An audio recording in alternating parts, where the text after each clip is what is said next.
ได้ข้าวหนึ่งอีกคลิปนี้ตัดผมเนาะเอาจักรยานคือกันเนาะจ้ะวันเนาะเล่านะพ่อเฒ่าผู้สาวเหรอเอาว่าเฮ็ดได้อยู่ว่าแต่น้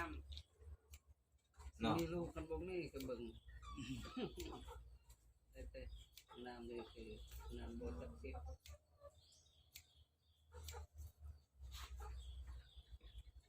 ว่าหยอกผมหลับยอมน้ำทันได้เงินเดือนก็หลับนะครับ3-4 เดือน5 เดือนจะเอาทีนึงก็ได้ใส่ได้กินกระยามัน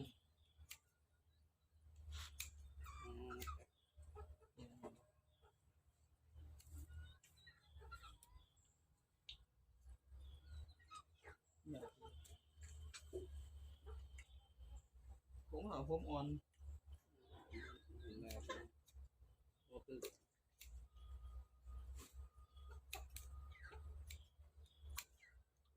คนแบบผมแหลมเนาะ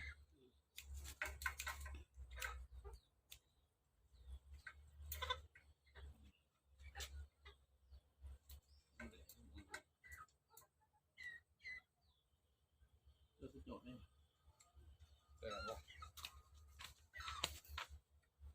จะหน่อย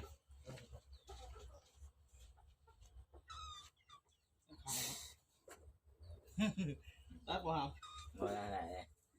มาคุมเหงาหรอ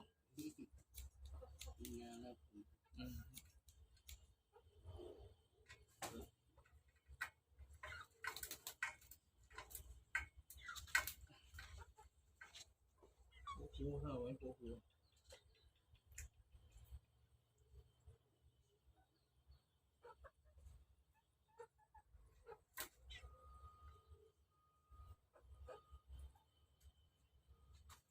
รับเลยเนี่ยคลิปนี้ตัดผมเลย